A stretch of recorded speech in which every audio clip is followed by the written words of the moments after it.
Sydney Control, Helicopter Rescue 206. Rescue 206, good evening, go ahead. Good evening, we are now airborne, coming out of North Shore, heading to the primary at Concord.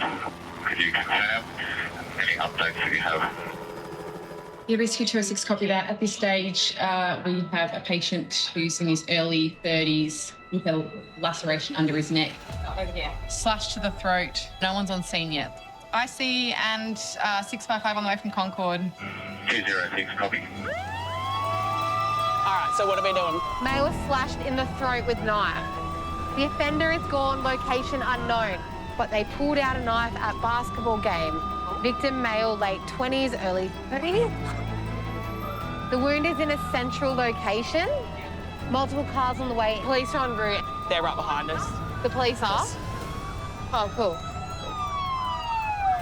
Let them go arrive first. Someone's been slashed to the throat with a knife. There's just so many things going through your mind. This is someone you need to get to really quickly because they could bleed out and then they have a traumatic cardiac arrest. There is a single wound. Okay, so we just control that. So Just control the bleeding and then blood pressure. yeah, got to look for hypovolemic shock, right? So just make sure all these vitals are staying stable. Police on scene. RLTC notified. I only recently became a qualified paramedic. So you think about all the resources that are going to be there. This might be one of the biggest jobs I've ever been to. Tonight, Car hit pedestrian. thrown from an electric scooter. I'm thinking the worst. I can't feel it. You can't feel your leg. A brothel emergency. 30-year-old male, ineffective breathing, can't wake up. That's it, nothing else. Yeah, we'll have the police come in, please. And He's inside, is he? dizziness at work I can't stand up. leads to something much more critical. It definitely looks elevated, doesn't it? Yeah, there's something not right here. I have a bit worrying now.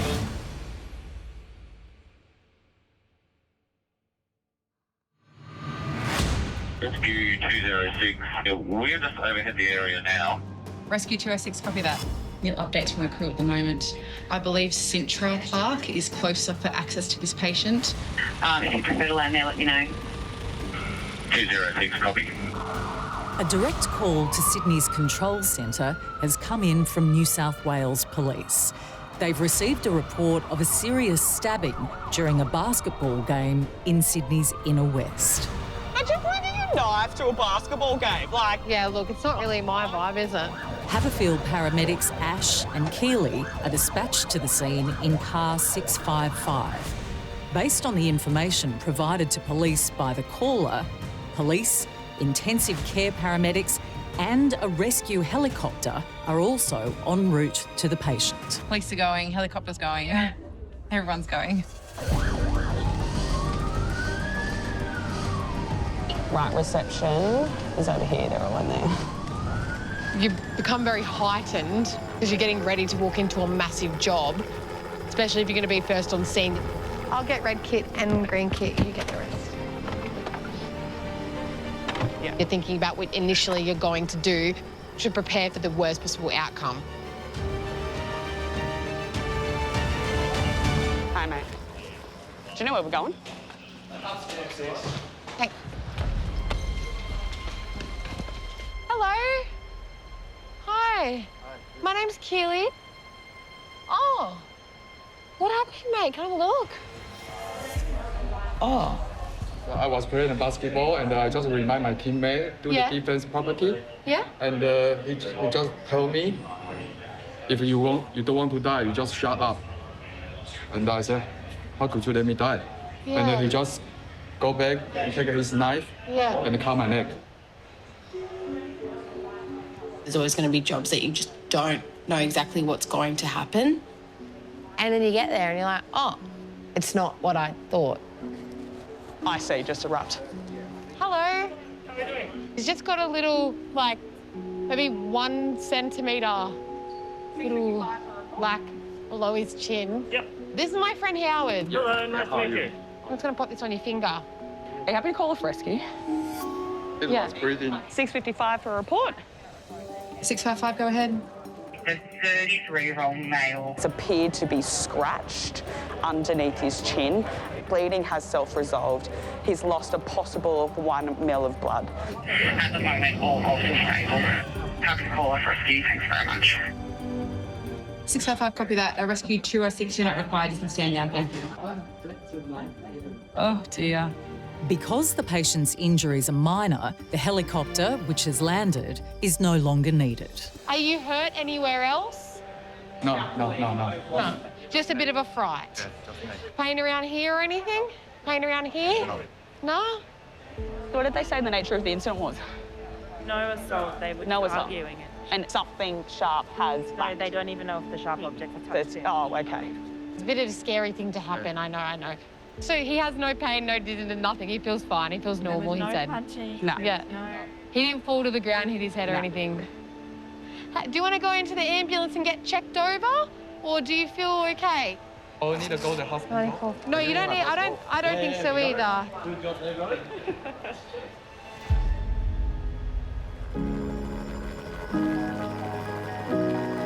Even though it's better to prepare for the worst possible outcome for the patient. But you go in there and you're like, oh, there's no serious bleeding going on here, which is very good for the patient. But, yes, get a little bit gobsmacked. Has been stabbed. I don't know how many times I could give the report to the helicopter go and be like, we really, really don't need you. Trust me. It's amazing that all these resources, they will come and they will be there if we need them. We are so lucky that we can have the best care available here. But then you can look at it a different way and be like, all of those resources, they weren't required. Could have been a lot worse, but I think the story changed once we all arrived. Clear communication when you're talking to a 000 call taker is extremely important. Your dinner has arrived. Oh, yeah. Nice. Just got pleasant. It's the start of a Friday night shift at Sydney's control centre. Ambulance emergency, what town or suburb? Statistically, Friday and Saturday nights are the busiest shifts of the week. So she's been out drinking and's come home and started vomiting blood? And call takers and dispatchers are already fielding an unusually high number of calls involving drug and alcohol abuse. So you believe that your daughter's had alcohol tonight? Okay, do you know if she's had anything else? Ketamine overdose. Okay. And then patient number 2. Ketamine. What's my third one now?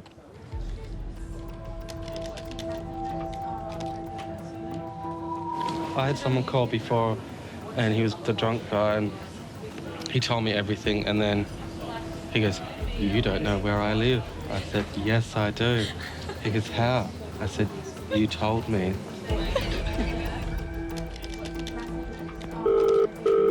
Ambulance emergency, what town or suburb? Blacktown. Okay, tell me exactly what's happened. My mate, she got a little bit drunk and she got waking up and like all frothy's coming out of her mouth. Are you with her now? Yeah. How old is she? 15, 16. Is she conscious? Well, we're trying to pick her up and shit, but she's not waking up. Okay, is she breathing? Yeah, she's breathing, but... Is her breathing completely normal for her? Is her breathing completely normal? No, it's gone too slow, apparently. Okay, I'm organising help for you now. Just stay on the line. I'll tell you exactly what to do next. We need to check her breathing together to make sure it's all right. So when I say go, I need you to watch her closely and tell me each time her chest rises. Alright, let me put you on that. Okay, are you ready to go? So every time her chest rises, I need you to say now and don't stop. Yeah. Okay. Yep, keep going. Yeah. One more. Yeah. All right, I need you to lay her flat on her back and remove anything under her head. Have you got her flat on her back? Yeah. Okay, I need you to place your hand on her forehead and your other hand under her neck and then tilt her head back. Just look at her very closely and tell me exactly what you see and hear her doing. She's breathing fine, but she's got like saliva and stuff coming out of her mouth. She's not dropping anymore, it's all just like saliva. Okay. I need you to turn her on her side with her head tilted back and stay right with her. Are you there?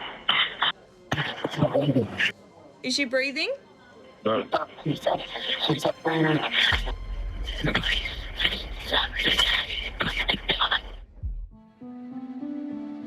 Are you there? Is she breathing? Trainee call taker Isabel is on a call with two teenagers whose friend has fallen unconscious after consuming alcohol. Okay, if there is a defibrillator available, send someone to get it now and tell me when you have it. The teenage girl has now stopped breathing and the ambulance is still 5 minutes away. Is she on her side? Okay, is she on her side? I need you to put her in recovery position on her side. Clean out her mouth and nose. Okay, I need you to clear her mouth. Clean out her mouth and nose now. Okay, you need to clean her mouth and nose out. Tell me when you've right done now.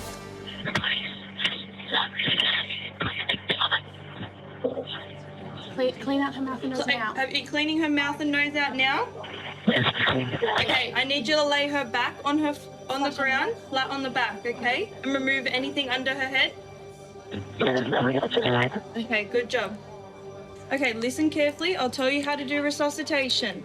I need you to place the heel of your hand on the breastbone in the center of her chest, right between the nipples. Put your other hand on top of that hand. Okay, we're going to pump the chest hard and fast, at least twice per second and 5 centimeters deep. Let the chest come all the way up in between pumps. We're going to do this 600 times or until help can take over, okay? I need you to count out loud so I can count with you. You need to pump the chest for me. 1, 2, 3, 4. 1, 2, 3, 4. Are you still pumping that chest? Yeah. 1, 2, 3, 4. 1, 2, 3, 4. Keep pumping the chest. I need you to pump the chest, okay? Are you still pumping the chest? Yes, she's still pumping the chest. Keep going. I need you to count out loud so I can hear you. 1, 2, 3, 4. 1, 2, 3, 4. Keep pumping that chest till the paramedics. Do not stop, okay? Keep going. All right, 1, 2, 3, 4. We can hear them coming now. Okay, keep pumping the chest till the paramedics are right with her, okay? You're doing a really good job. 1, 2, 3, 4. 1, 2, 3, 4. I need you to tell me when they're right next to her. Yep. Have the paramedics taken over? Yep, they're here now. Not a problem. Oh my god. That escalated fast. It did. That's great. You did so well. And hopefully she's okay. Good friends, though. Yeah, great friends. For a 15-year-old, friends. We'll see. Ambulance emergency work down on suburb.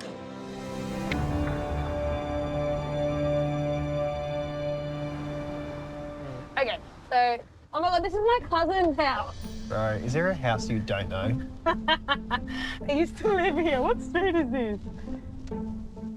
I kid you not, yes. Bankstown paramedics Fab and Suad are close to the end of their 12-hour shift. Wait, the diversity bus? Fab and Suad. I actually get excited to come to work. Being able to speak Arabic and working in an area where Arabic is such a predominant language. Definitely. There's that instant comfort that I see people have when I start speaking to them in Arabic.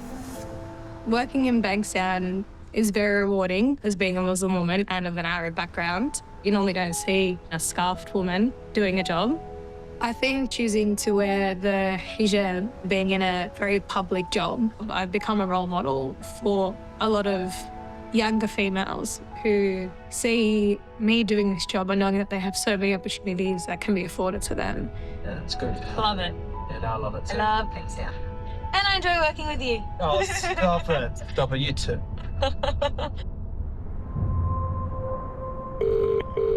Emergency, what town or suburb? I'm in Sefton, New South Wales. I heard a noise and I can't see the gentleman out the front of my house. Is he awake? Yeah, he was awake, yes. Is he breathing? You awake there, mate? Yeah, he's still awake and still breathing. We're just keeping him still on the road at the scene of the accident.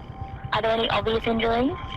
He's curled in a ball and we're trying to keep him awake now. I'm organising that help for you now, just down the line, and I'll tell you exactly what to do next.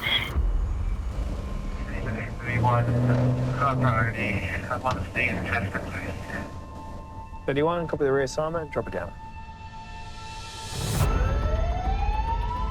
Car hit pedestrian. Patient located on the road. Has been flown about 10 metres being hit. He's conscious and breathing a fair bit of pain. Car travelling approximately 50 kilometres an hour, impacted lower body. Well, 50 k's an hour. Do you want to just see if IC's around? Yeah. 8:31 Sydney.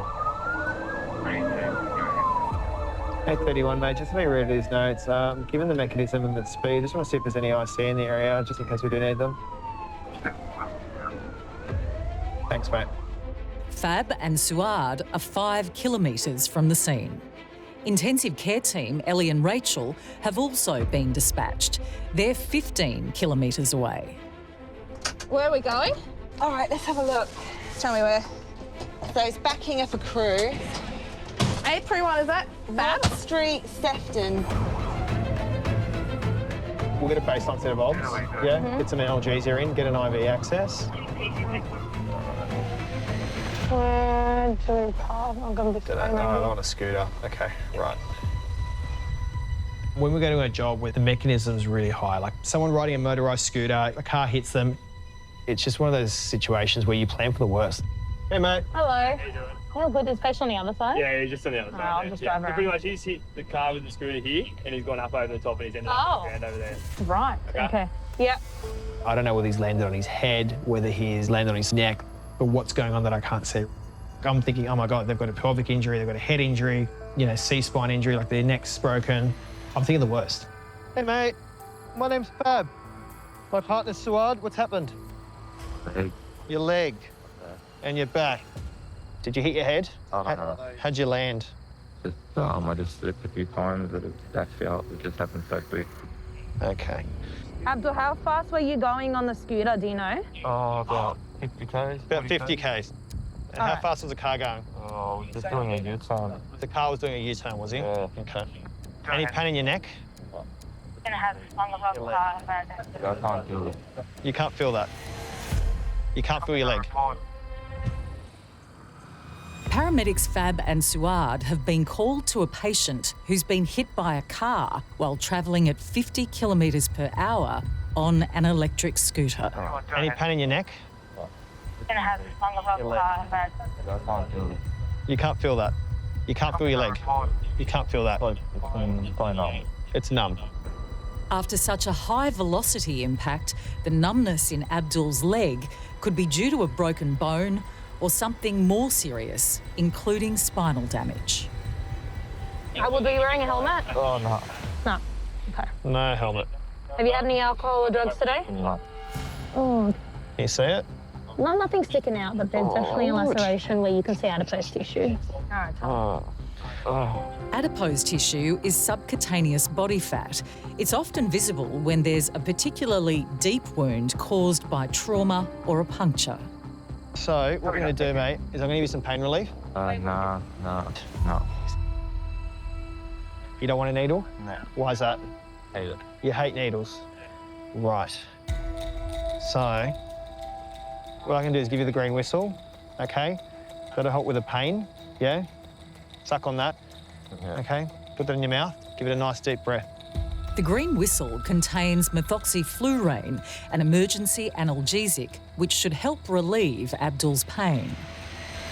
We've got lower lumbar pain along the spine, so we'll get a spine board. Okay, we'll go there. We'll take spinal precautions. So sounds good. just because of the mechanism. All right. When I was 10, I was in a car accident. We got hit head-on by another car and I was in the front seat. 1, 2, 3. I was told I was not going to walk. I had a broken spine. So going to a car accident where the patients had spinal tenderness, you know, loss of sensation in the legs, the hairs spike up and you go, oh my gosh, this just reminds me of what I went through, and all those emotions start coming back. Take a big breath. Another one. Is it helping at all? Yeah. Good. Yeah. Hello, guys. Hey, Ellie. So let's excuse he's going to the car. He's gone about 7 to 10 metres, complaining of pain in the lower left leg. Yeah. So we've only just got him onto the stretcher, so we're about to reassess. Pain was 7 out of 10, 8 out of 10. Have we got any access? No, he's refusing any ID access. Oh, okay. Just keep that. No water. Your head nice and still, darling. I'm gonna shake it. I know. We're gonna get you another blanket, okay? But we just need you to try and keep nice and still, because we're just concerned you might have a spinal injury.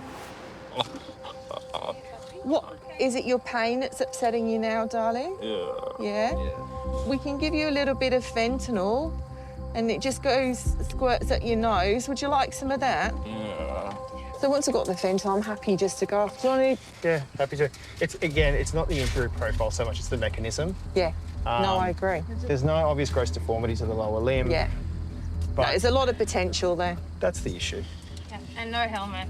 No helmet either. No wow. helmet, going 40, 50 Ks. Wow. Yeah.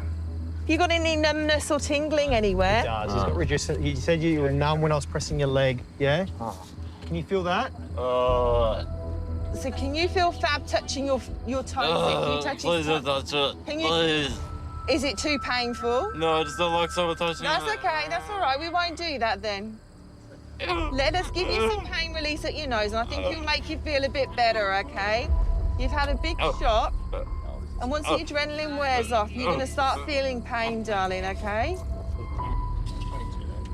0.4 of fentanyl. Mate, just breathe as normal. So just breathe in. You're doing really well, darling. Some people really have a genuine phobia for needles. Like it makes it hard because you've got jobs that the patient really needs an intervention and needs some medication to help them out, but they're so focused on this phobia of theirs. You've had a pretty... I'll let Dad know we're going. Yeah, no worries. Yeah. عمو رايحين على ليفربول. على ليفربول. اوكي؟ زين الرقم مال ليفربول عندي شيء. ما عندي خليني اشوف. I speak both English and Arabic, and in the job it's definitely been very helpful speaking a second language. هذا النمو بتاع الفنون للمستشفى ليفربول. Yeah, alhamdulillah, he's looking good now. Yeah. Okay. It means that when I go into jobs, I have an instant report that I can connect with patients. Being able to also walk in and speak to a patient in Arabic and explain to them certain things in a way that they'll understand, and they automatically feel relief. And they tell me that. It's definitely helped with patient interactions. No one should force me to take a needle or anything. We won't do that without your permission. Of course. So when a patient's phobic of needles, you've got to, I guess, go down to their level, be nice, gentle, empathetic. So it's letting them know you're in control. I'm not doing anything that you don't want me to do, but we need to make you feel better so you're not in pain. I've never liked needles. So No. Oh, are you good? You get some patients who they could be in a world of pain. Like, I mean, it's their worst day, and that phobia of needles still comes out. No needles.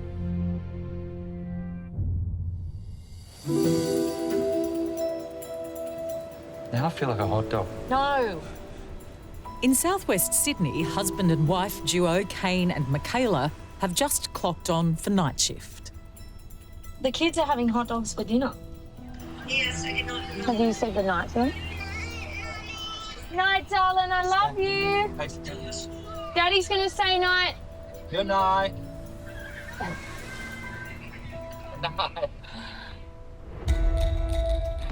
All right, focus on me for a second and help me get these questions answered. Is he responding normally?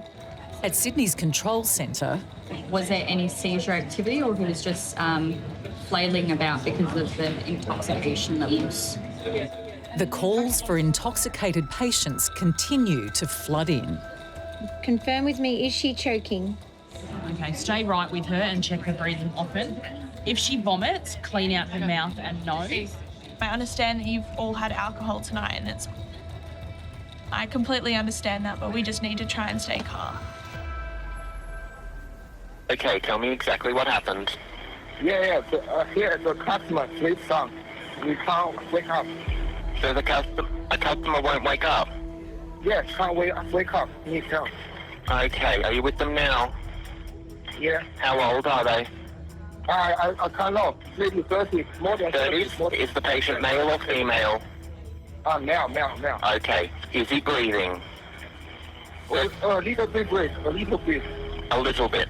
All right. Dropsy 1A, thank you. Copy. Michaela and Kane are 5 minutes away from the patient who is struggling to breathe. Another car with an intensive care paramedic on board has also been dispatched to the scene. 30-year-old male, ineffective breathing, can't wake up. That's it, nothing else. Difficulty breathing is classed as a Priority 1 emergency, meaning a lights and sirens response.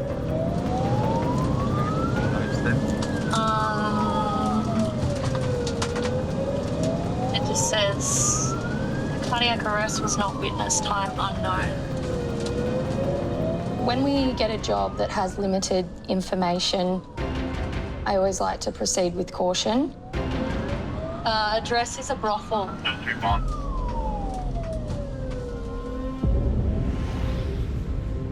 These sort of establishments are not really on the main street.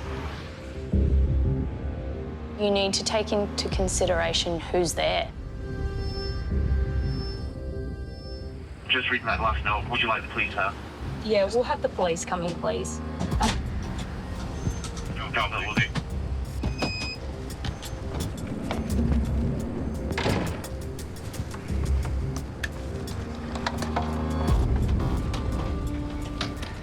Ambulance!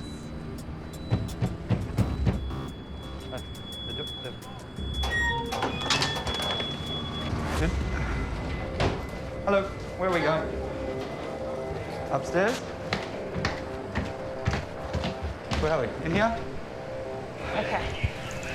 Can we get some lights on? Can we get some lights on in the room? Hang on. He's not breathing. Can you just jump on? Yeah. Keep him coming. Yeah. 831 Sydney. 831, go ahead. Keep IC running, please. Where are we going? Upstairs?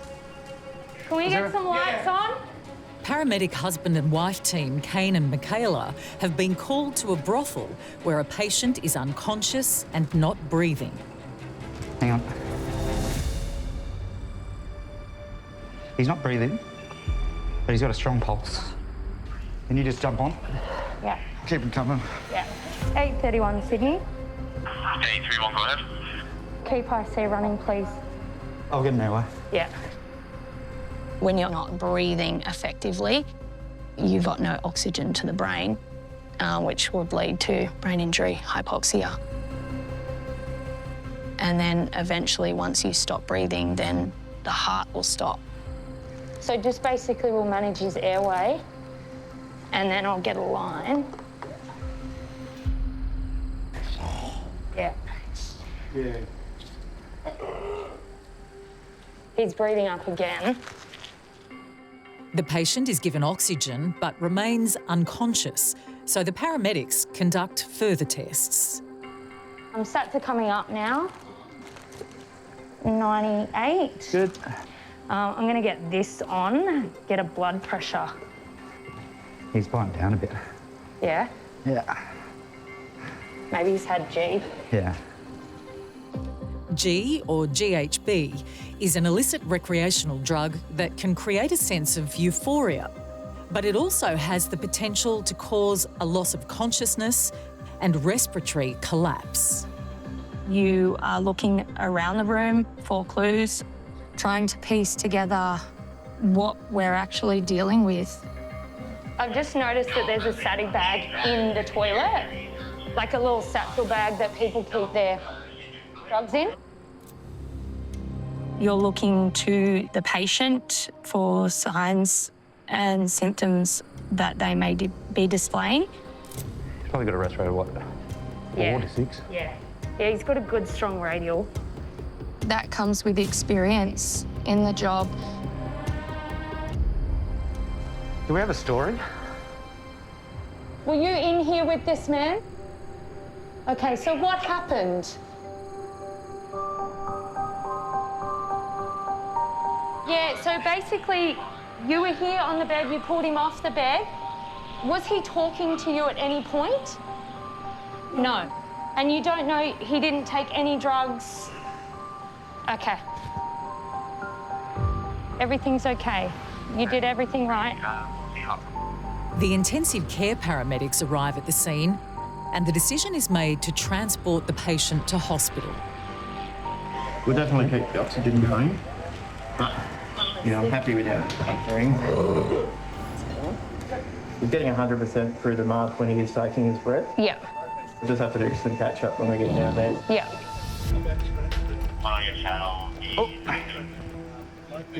We're going in our car? Yeah.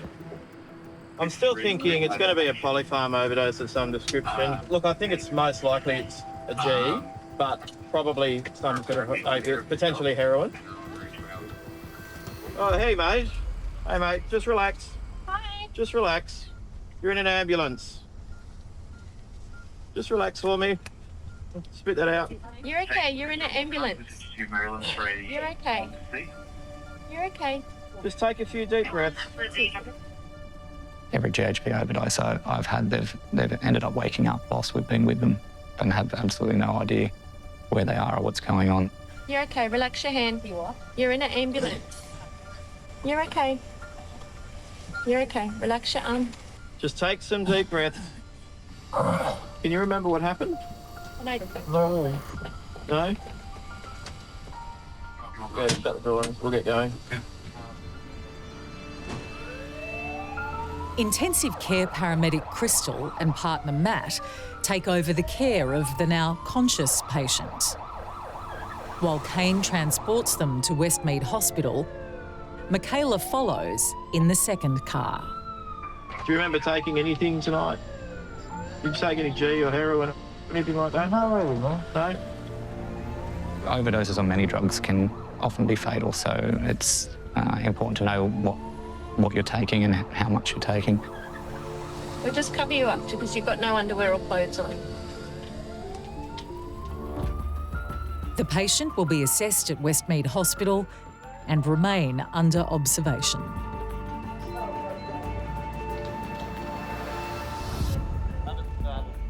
It's not every day you go to a brothel with your husband. Like, that to me was just so weird. So weird. It's the first time I've been in a brothel. It's not my thing, but no judgment. The sex worker, she did everything that she was supposed to. She was scared, she was panicked. Essentially, she thought that this man was dead, and he well and truly could have been dead if she didn't call for an ambulance. I did notice you put your towel down so you didn't get dirty. You didn't offer me one, though. There's only one. I know.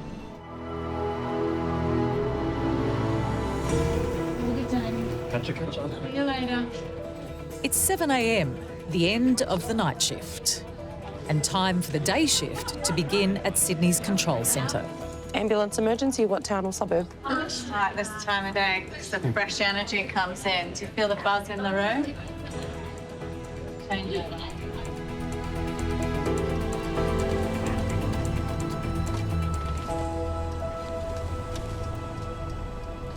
Little reverse parallel, everyone. Look how good you are. Look how good she is. Who is she? You're so good.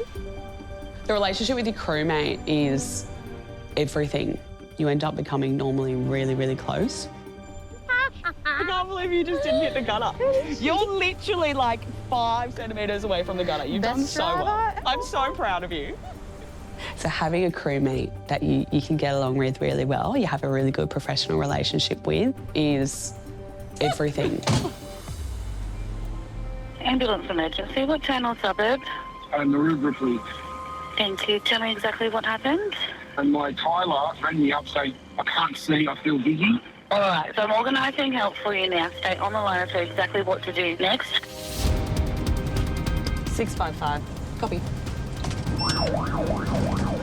In car 655, Ash and Keely are the closest available team to the scene. Okay, we are going to a 45-year-old male, can't see, feels dizzy. He's having sudden vision problems. Symptoms started 20 minutes ago. It's not known if he's had a stroke before. That's kind of what I'm leaning towards. If he's can't see, feel dizzy, he's either very dehydrated or he could be having a stroke.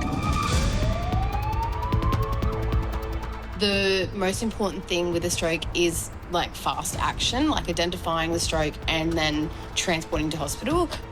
They really can deteriorate quite quickly. He's inside, is he? Yeah.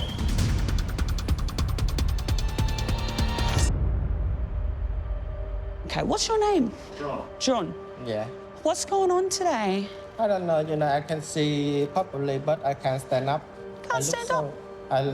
I look so dizzy, What were you doing? Tiling. You were tiling? Yeah. Does lying down make you feel better or worse? Better. Better. Okay. Do me a favour, close your eyes. Better or worse? Worse. Worse, okay. Is the room... Can you just grab me a vomit bag, please? Does it feel like your head's spinning when your eyes are closed? That's all right. Stay on your side for me. Just keep your mouth open. Try breathe through your nose.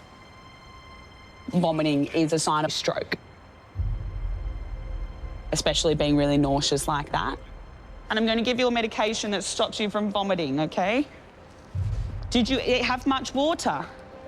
Maybe it's 1 liter water. I just sleep maybe 3-4 hours, that's it. That one's all done. Ash will perform what's known as a fast test to detect any other symptoms of a stroke, such as weakness in the arms and facial muscles. Close your eyes, lift your arms up above your head and hold them. Good, okay, drop them. Can you give me a big smile?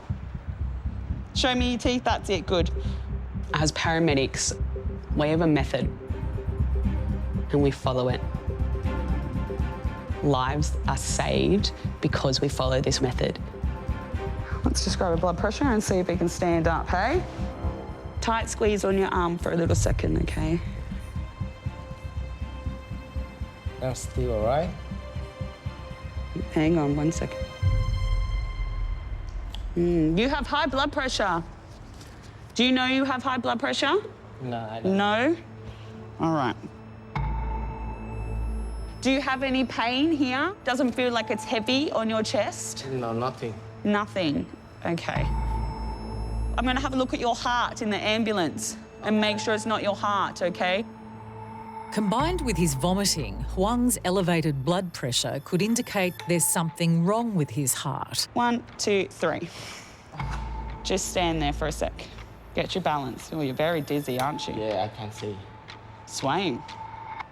To help Ash identify any unusual activity, she'll perform an ECG.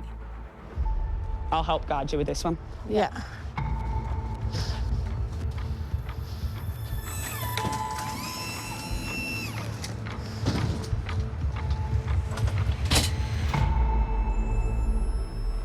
This gives me a little picture of your heart, okay? What's going on in your heart, just to make sure you're not having a heart attack, okay? Yeah, all right.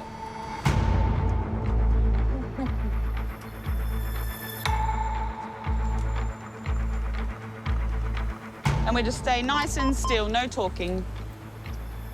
It's got an interesting peak T-wave, doesn't it? Yeah. It definitely looks elevated, doesn't it? There's something not right here. Okay. This gives me a little picture of what's going on in your heart, just to make sure you're not having a heart attack, okay? Yeah, all right. Paramedics Ash and Keely have been called to a patient complaining of dizziness. Concern about his heart has prompted Ash to do an ECG to check whether it's functioning normally. It definitely looks elevated, doesn't it? Yeah. Oh, is he having a stem? That's what I'm... There's something not right here. That would explain the vomiting, but he's got no chest pain. No pain here. No, nothing pain. Okay. Yeah. I think he's having a STEMI. A STEMI, or an acute ST elevation myocardial infarction, is a life-threatening form of heart attack where the blood supply to the heart is blocked. There's a chance it could be the STEMI, which can show what it showed on the ECG. It's huge, actually. My heart, all right. You have no pain, though? No. Promise? Yeah, promise. Promise, don't lie. Get the head only. We're going to have to get IC. We call? Yep. 655 to Sydney. Could we please get R1 IC back up for a STEMI? What we've noticed, there's a block in your heart, okay? Yeah. So we're going to get another special ambulance person to come and sit with me, and we're going to transmit this. We're going to send this image to a heart doctor, and they're going to have a look. Can you transmit it for me? The lack of blood and oxygen caused by a STEMI can trigger parts of the heart to fail. With the patient potentially in such a critical condition, an intensive care paramedic is called to the scene, and the ECG is transmitted to a cardiologist for specialist advice. Hello, my name's Ash. How are you? Yep, so we have a 42-year-old male. We were called to him today because he felt dizzy. When we arrived, he had quite a large vomit. His blood pressure was 150/90. He has no pain at all as far as cardiac related. Yep. Okay, we'll see you in the ED. Do you want us to come lights and sirens? The cardiologist has advised that due to Huang's atypical presentation, he needs to be transported to the nearest emergency department as quickly as possible. Sure, we'll pass the code 3. Thanks very much, mate. We'll go to the emergency department first. They'll come and assess him there. A code 3 means that a doctor or medical team is required to meet the ambulance on its arrival at the hospital, where they'll conduct further tests to isolate the source of Huang's symptoms. It's coming up on the thing of Prince of Wales. Okay, perfect. There he is on his motorbike. He could still be having a heart attack. He could still be having a stroke. Could be multiple different things. Where's the ECG? Oh, it's just here, my friend. I'll follow you up. Are you sure? Yeah, I'll follow you We'll up. pull over if we need to. Either way, he's what we call critical. He needs to be seen immediately. With the intensive care paramedic following close behind in case Huang deteriorates, Ash and Keely transport him to hospital, where further assessments can determine the exact cause of his symptoms. It's actually just gotten bigger. It's gotten bigger? His elevation. No pain? No. They're going to ask you that lots, okay? As paramedics, we have to keep our patients calm to keep them comfortable with the situation that was happening. I'm still good now. It's still the same. So we're just going to wait for the doctors, okay? And the doctors will have a look at your heart and decide whether you need surgery or not. Yeah, I'm a bit worried now. Don't worry. Am I worried? I'm not worried, so you're not allowed to be worried. That's my rule.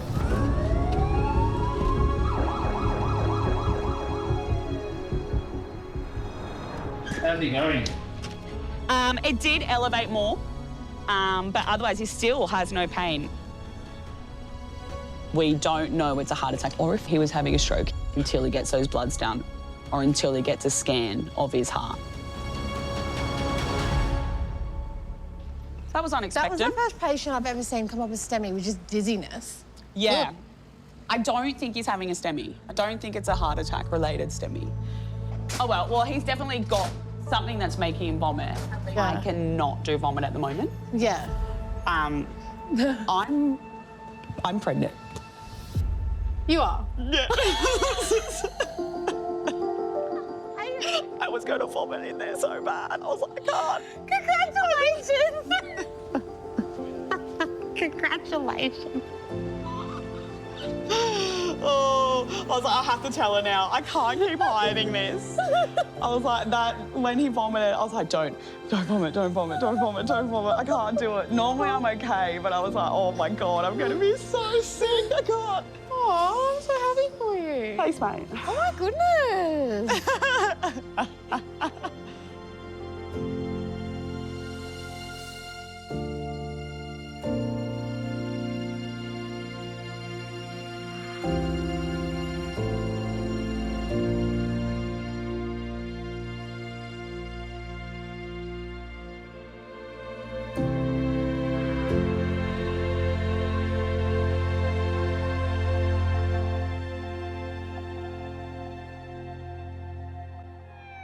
Next time, a very hard landing.